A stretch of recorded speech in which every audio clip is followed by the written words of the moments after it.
Nama saya Nika Sainuri dari Praktika Steril C kelompok 3. Baik, di sini saya akan menyampaikan beberapa materi mengenai praktikum yang dilakukan pada minggu ini. Untuk judul praktikum yang dilakukan pada minggu ini adalah uji alkalinitas gelas. Tujuan dilakukannya praktikum ini agar mahasiswa tahu apa sih itu alkalinitas gelas dan tipe-tipe gelas serta ketahanan gelas yang digunakan dalam formulasi sediaan steril. Langsung saja, alkalinitas berupa pertahanan air terhadap pengasaman, hasil reaksi terpisah dalam larutan sebuah analisa makro yang menggabungkan beberapa reaksi. Alkalinitas dipengaruhi oleh beberapa faktor, oleh ion-ion karbonat, bikarbonat, hidroksida, dan fosfat. Uji alkalinitas gelas yang dilakukan pada praktikum kali ini adalah water test dan powdered glass test. Pengemasan umumnya merupakan suatu sistem terpadu untuk mengawetkan, menyiapkan produk hingga siap untuk didistribusikan ke konsumen akhir dengan cara yang murah dan efisien. Pengemas yang dibahas dalam praktikum kali ini adalah gelas. Gelas umumnya bersifat inert, tidak permeable, kuat yang disetujui oleh FDA. Gelas memiliki beberapa tipe, diantaranya tipe 1, tipe 2, tipe 3, dan tipe NP. Untuk tipe 1 itu gelas netral, bersifat kurang alkali dan lebih banyak aluminium. Untuk tipe 2 itu gelas surface stretch, itu bersifat kurang alkali dan lebih banyak aluminium, sangat baik dan harganya sangat mahal. Untuk tipe gelas 3 itu ada gelas soda, digunakan untuk bahan padat kering atau cair yang bukan meringan. Untuk tipe NP itu bersifat lebih tahan panas dan tipe NP paling tidak tahan terhadap isi sediaan di dalamnya sehingga kadar alkali yang dilepaskan lebih banyak. Berikut itulah pemaparan materi yang saya dapat sampaikan. Terima kasih. Baiklah, selanjutnya saya akan menjelaskan mengenai langkah-langkah yang dilakukan pada uji serbuk kaca, di mana dilakukan pada praktikum uji kealkalinitas gelas kali ini. Adapun yang pertama kita lakukan yaitu bilas dan keringkan 3 dari semua wadah yang berbahan gelas yang kita gunakan. Lalu dihancurkan wadah menjadi pecahan dan dipindahkan ke dalam mortar. Kita haluskan menjadi serbuk-serbuk bagian. Saring fragmen yang hancur itu melalui ayakan 710 mikron dan 425 mikron. Lalu dipisahkan fragmen yang tertahan dengan ayakan 710 mikron, dan yang tertinggal di ayakan 425 mikron itu diambil, lalu kita rendam dengan aseton dan cuci serta keringkan. Setelah itu fragmen yang telah direndam dan dicuci dengan aseton itu kita tambahkan air bebas karbon dioksida dan dilanjutkan dengan titrasi HCl. Kita bandingkan hasil tadi itu dengan blanko yang berisi air bebas karbon dioksida. Perkenalkan, nama saya Anissa Tasya Lintang, kelompok 3 steril C. Di sini saya akan menjelaskan tentang uji ketahanan kaca terhadap air. Pertama, wadah kaca kita siapkan, lalu kita bilas dan keringkan dengan air murni. Lalu kita isi dengan air bebas karbon dioksida, bisa juga menggunakan WFI. Lalu kita tutup dengan aluminium foil.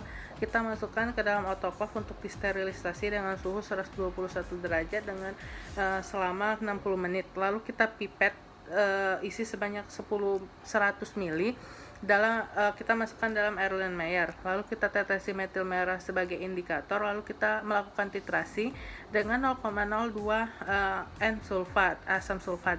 Kita amati dan bandingkan titik akhir dan bandingkan dengan yang kosong dan hitung syarat dari uji ini, yaitu batas volume asam sulfat 0,02 N untuk gelas tipe 2 dengan kapasitas 100 ml atau tidak boleh melebihi 0,7 dan 0,2 untuk lebih dari 100 ml. Praktikum teknologi farmasi steril kali ini dilakukan uji serbuk kaca dan uji ketahanan air terhadap beberapa jenis pengemas.